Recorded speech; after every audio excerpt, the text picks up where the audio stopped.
यो कोई पहाड़िया पर बैठा है, कोई रास्ता में खड़े। भाई आपसे भी अनुरोध है पत्रकार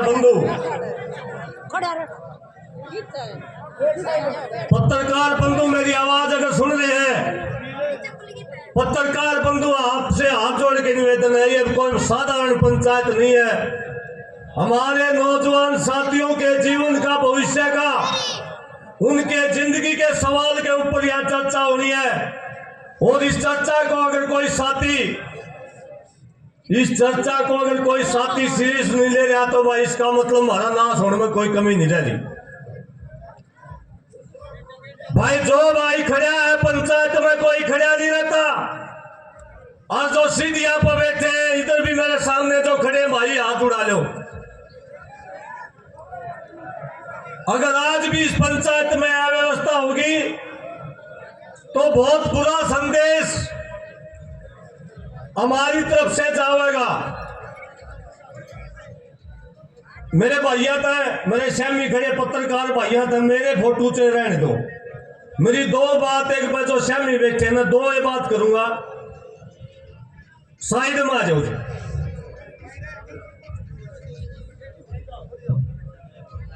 आदरणीय बुजुर्गों, नौजवान साथियों, पहली बात तो यह है कि यह पंचायत अकेले अक्षय नरवाल या परवीन मनीड़ा या वीरेंद्र को छुड़वाने के लिए नहीं है।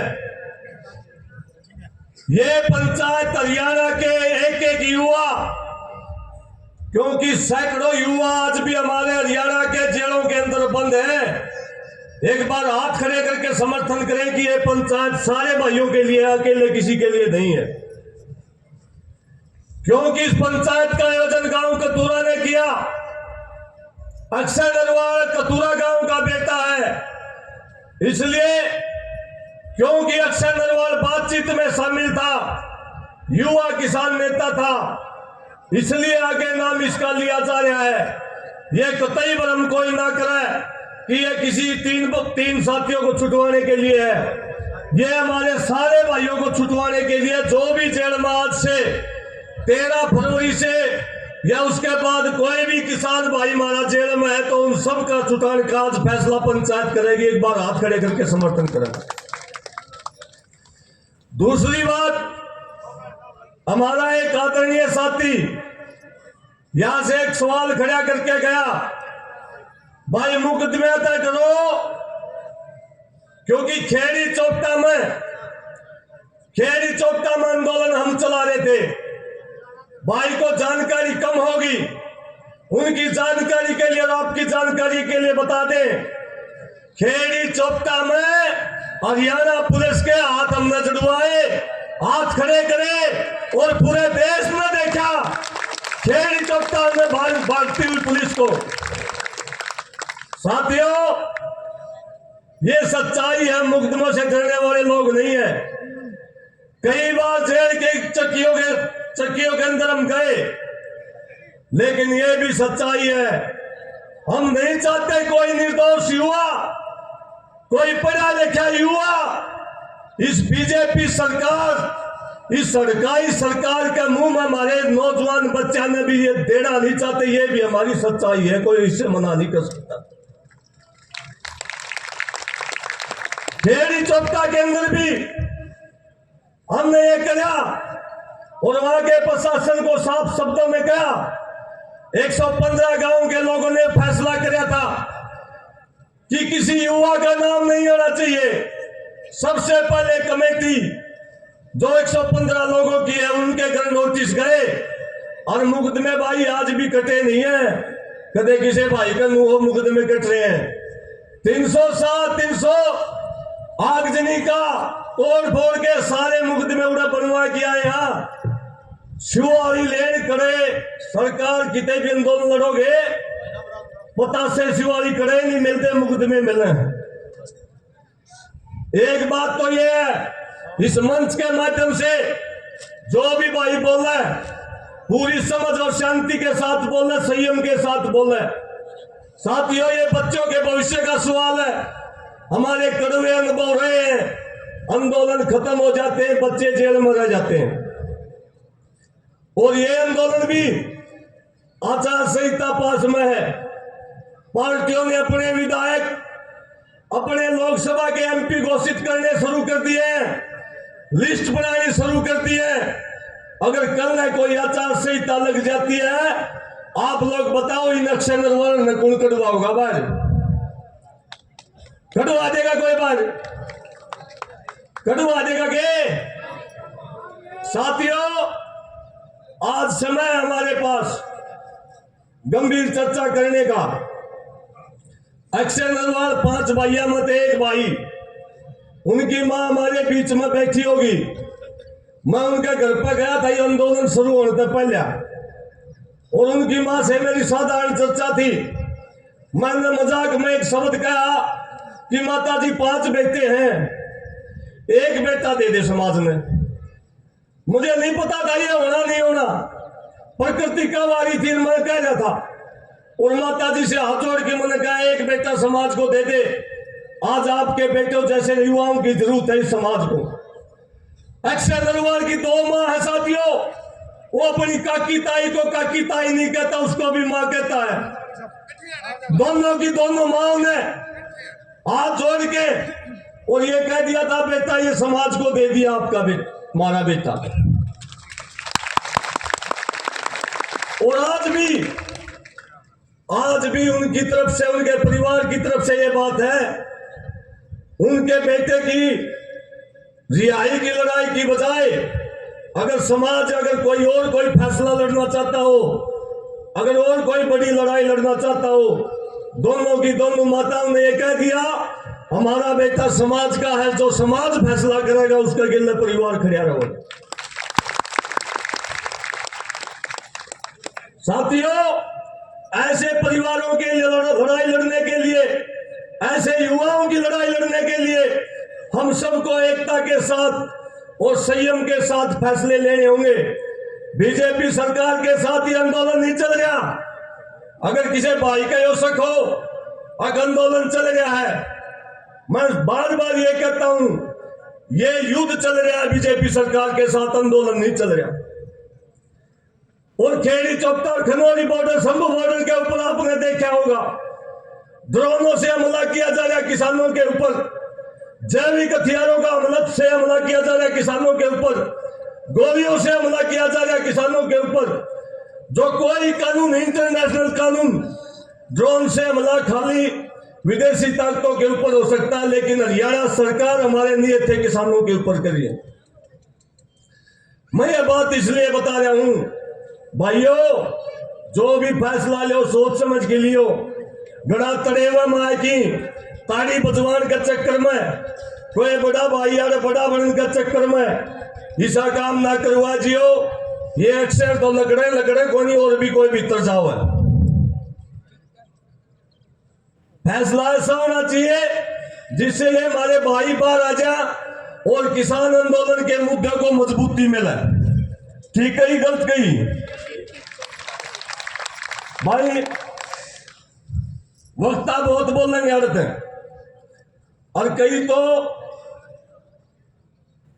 आज आगे बस उन्हें बेरा ही नहीं के हो लिया इन खातर। आज आंधी बोल के अपनी मर्जी से जो भी मुंह माओ कह जाए। साथियों, हमने शुरू के दिन से इन तमाम साथियों की आवाज उठाने खातर एसपी का घेराव हमने किया था जींद में। हमारी कमेटी भी एसपी साहब से मिली थी और कल भी एसपी जींद से बातचीत हमारी हुई थी। कल दिन में 12 बजे तक एसपी जींद इस बात की हामी भर रहा था कि आप लोग जमानत लगाओ। एसपी जींद इन लड़कों की मदद के लिए तैयार था, लेकिन कल 12 बजे के बाद एसपी जींद ने हमारे कमेटी के साथियों का फोन उठाना बंद कर दिया। जो प्रशासन हमसे वादा कर रहा था कि हम इन बच्चों को बाहर निकलवा देंगे, उन्होंने अपने पैर पीछे खींच लिए। उन पैर खींचने का पीछे खींचने के 2 कारण हैं। एक कारण तो सरकार ने दबाव दे दिया। सरकार, बीजेपी सरकार का एक ही वोट बैंक है, वो वोट बैंक है हिंसा। जहां जहां हिंसा होगी वहां वहां बीजेपी के वोट बढ़ेंगे। मेरा यह मानना है, बीजेपी सरकार यह चाहती है कि कथुरा गांव से भी कोई उग्र फैसला हो और हिंसा हुए और उसको वोटों का फायदा हुए। साथियों, मेरे दो सुझाव हैं, मानना ना मानना आपकी पंचायत का काम है, कथुरा गांव का काम है। एक सुझाव तो यह है कि वह शांतिपूर्ण तरीके से हम जींद की जेल के बाहर धरना लगावा, एक सुझाव। और दूसरा सुझाव थोड़ा अटपटा भी है, सुनने में भी थोड़ा अलग सा लगेगा, लेकिन क्योंकि अक्षय नरवाल जैसे युवा जिन्होंने भगत सिंह की समाधि स्थल पर, जहां सदियों से एलपीजी गैस की जोत चल रही थी, इन युवाओं ने गांव गांव से एक चम्मच पूरे हरियाणा से देसी घी इकट्ठा करके भगत सिंह की समाधि के ऊपर देसी घी की जोत जलाने का काम किया था। वो ये कहते थे कि हमारे सपनों का, हम भगत सिंह के सपनों का भारत देखना चाहते हैं। मेरा आपसे निवेदन है कि जो सपने भगत सिंह ने देखे थे, भाई भगत सिंह ने तो फांसी टूट गए थे जब तो देश गुलाम था, आज तो देश आजाद है।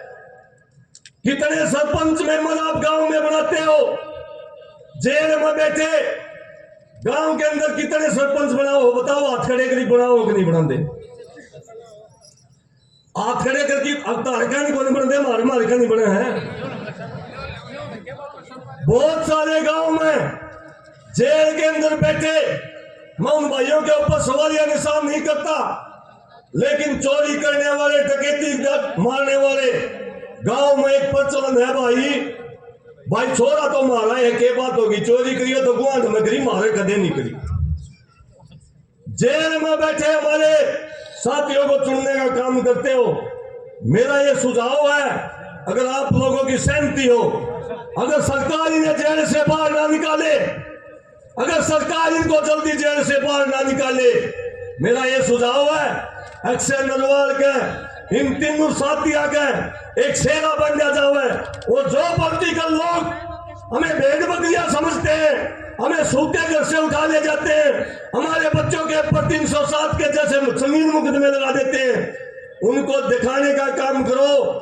जेल में बैठे आप लोग उनको चुनाव लड़वाओ, और अक्षय नरवाल जैसे युवा जब इनकी कड़ ला देंगे, उस दिन मैं आपको गारंटी देता हूं, आपके बच्चों की तरफ कोई उंगली अगर उठेगी तो उंगली को काट दिया जाओगे। हम क्यों कमजोरी दिखा रहे, हम क्यों मजबूरी दिखा रहे? आज जरूरत है हमें इन बच्चों को बचाने की, आगे बचाने की, और तमाम पहलुओं के ऊपर चर्चा करने की। साथियों, हम हमारी तरफ से जनता सरकार मोर्चा भारतीय किसान संघर्ष समिति के सैकड़ों साथी यहां बैठे हैं, और हमने दिन रात एक कर रखा है इन साथियों को रिहा करवाने के लिए। और प्रशासन और सीआईडी के साथी सुन ले भाई, अगर कोई बातचीत करनी है, सीआईडी और प्रशासन के साथी सुन ले, कमेटी से बात करें। समय है आपके पास 1-1.5 घंटे का। अगर कोई फैसला यहां से हो गया, अगर आप लोगों ने जेल की ईंट पाड़ने का फैसला भी कर दिया, तो पहली ईंट जेल की हम पाड़ांगे भाई। इंसान डाले हमारे संस्कारों का, हम डरने वाले लोग नहीं हैं, हमने पहले भी करके दिखाया है। तुम्हारा के अंदर रात में 12:30 बजे जेल के दरवाजे हमने खुलवाए हैं। देश की दोनों संसदों के कवाड़ एक दिन के अंदर तीनों के तीनों कानून हमने वापस करवा के दिखाए हैं। यह जनता सरकार है। अगर जनता सरकार ने फैसला ले लिया, उसके श्यामी भाई, हम तो ये मानना सारे कानून और सारी सरकारें फेल होती हैं जब जनता सरकार अपना फैसला ले लेती है। आप तमाम साथियों और उनके परिवार, जो बच्चे हैं परिवारों के, बहुत सारे साथी शंभू बॉर्डर के ऊपर भी गिरफ्तार करे गए हैं, बहुत सारे खनौरी बॉर्डर के ऊपर गिरफ्तार करे गए हैं, और अभी भी सरकार ये चाह रही है कोई ना कोई टकराव। आप ये समय, यो मेरा टाइम चल रहा भाई, यो मेरा टेम है, चुनाव नजदीक है। आप लोगों को हाथ जोड़ के प्रार्थना करता हूं भाई, समझ तक काम लियो रे, समझ के साथ संयम के साथ काम लियो। अगर आज भी आप लोगों ने कोई किंतु परंतु कर दी, भविष्य में आने वाली पीढ़ी आपकी लड़ेगी नहीं। एक आखिरी मौका आपके लिए है, और ये भी है जैसे हमने खेड़ी चोपता में करके दिखाया, आज भी यहाँ अगर आप लोग एक रहे, निश्चित तौर पर जो हमारे बूढ़े कोई भी फैसला लेंगे, हम निश्चित तौर पर संगे शक्ति कलयुगे धर्म ग्रंथों में लिखा, कलयुग में एक के शक्ति जीतेगी संगठन। और ये संगठन आज जो मैं देख रहा हूं, ये सबसे बड़ा संगठन है। निश्चित तौर पर हमारे भाइयों को बाहर निकालने का काम आज हम कथुरा की धरती तक करांगे, वरना सरकार अपने जेल के दरवाजे खोले, हम अपना जो काफिला लेके जो भी फैसला होगा उसके ऊपर फूल चढ़ाने का काम करांगे। आपने मेरी बात को सुना, आपका बहुत बहुत धन्यवाद। जय जवान जय किसान।